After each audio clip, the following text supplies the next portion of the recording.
बचपन में सुनते थे कि ज़्यादा इल्म हासिल करने से इंसान पागल हो जाता है। बहुत दफ़ा सोचा कि इल्म इंसान को पागल कैसे कर सकता है, लेकिन अब मैं यकीन से कह सकता हूँ कि वाकई ऐसा होता है। मैंने इसका अमली मुज़ाहिरा देखा है।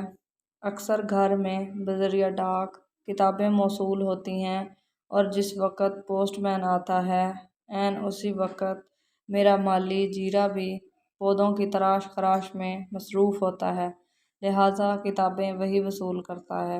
मेरे सहन में लीमू का एक पौधा है जिस पर हर मौसम में लीमू लगते हैं। उस रोज़ मैं कुछ लीमू तोड़ रहा था कि मेन गेट की बेल हुई। जीरा माली पौधों को पानी दे रहा था। उसने पानी का नल बंद किया और गेट से बाहर चला गया। थोड़ी देर बाद वो वापस आया तो उसके हाथ में एक बंडल था जिसकी पैकिंग बता रही थी कि अंदर किताबें हैं। मैंने वहीं पैकेट खोला और किताबों को उलट पुलट कर देखने लगा।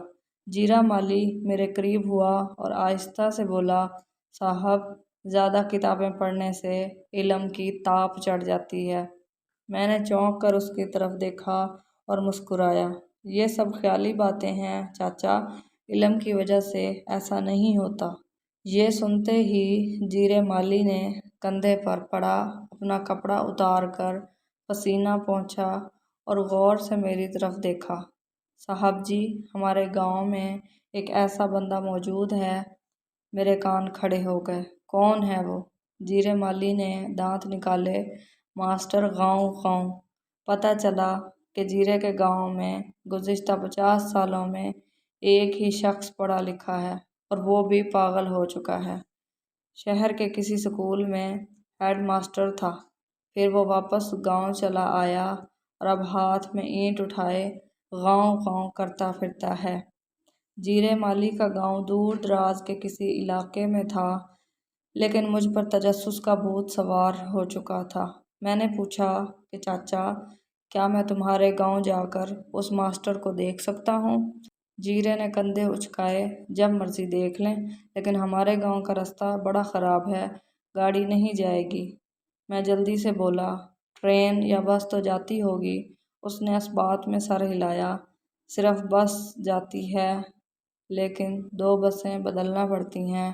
मैंने जीरे से उसके गांव का एड्रेस लिया, हवाले के लिए एक नाम मालूम किया और हफ्ते की रात रवाना हो गया।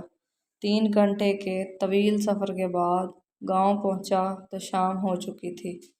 सख्त थकन हो रही थी, लिहाजा गांव में दाखिल होते ही चाचे जीरे के बताए हुए बंदे का पूछा और वहां पहुंच गया। ये बंदा चाचे जीरे का बहनोई नहला था। बड़ी मोहब्बत से मिला और बैठक में ख़ास तौर पर मेरे लिए बिस्तर लगवाया। रात के खाने में उससे गुफ्तगू हुई। मैंने जानबूझकर मास्टर खाऊं खाऊं का जिक्र छेड़ दिया। नहले ने कहका लगाया, वो तो जी पागल है, ईंट दे मारेगा। क्या वो किसी को भी देखते ही ईंट मार देता है? नहले ने नफ़ी में सर हिलाया। नहीं, वैसे तो बातें करते रहें तो लगता ही नहीं कि पागल है, लेकिन बहस थोड़ी लंबी हो जाए तो अचानक ईंट उठा लेता है। मैंने सर खुजाया। अगर वाकई ऐसा था तो मास्टर गाँव गाँव से मिलना बहुत ज़रूरी था। मैं जानना चाहता था कि इल्म ने उसे कैसे पागल किया। नहले से तय पाया कि सुबह वो गांव वालों के साथ मुझे मास्टर से मिलवाने ले जाएगा। अगले दिन नाश्ते के बाद सारे गांव वाले इकट्ठे हो गए। उनके चेहरों पर ऐसी खुशी थी गोया किसी मेले में जा रहे हों। मैंने नहले से पूछा कि ये लोग साथ क्यों जा रहे हैं। नहले ने कहका लगाया, बस जी, शुगल मेले के शौकीन हैं। वैसे भी ये लोग मास्टर के दिमाग को ज़्यादा समझते हैं। यही मास्टर से बातचीत करेंगे। आपने बस पीछे रहकर देखना है कि मास्टर कैसे पहले पागलों वाली बातें करता है और फिर ईंट उठाता है। मैंने एक अहम सवाल किया, क्या मास्टर साहब के घर वाले भी साथ रहते हैं? नहला हंस पड़ा। नहीं, वो शहर में हैं, सिर्फ मास्टर ही तमाशे लगाने के लिए यहाँ रह गया है। 10 मिनट बाद हम सब मास्टर गाँव गाँव की रिहाइश गाह के करीब पहुँच गए।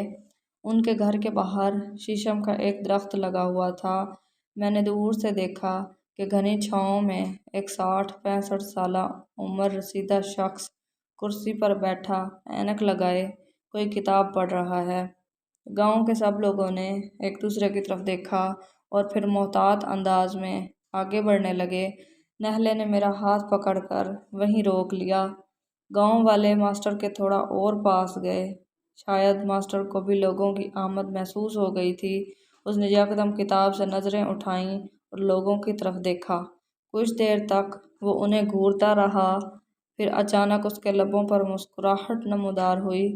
آؤ آؤ، کیا پوچھنے آئے ہو مجھ سے؟ مجمع میں سے ایک ہٹا کٹا نوجوان 2 قدم آگے بڑھا۔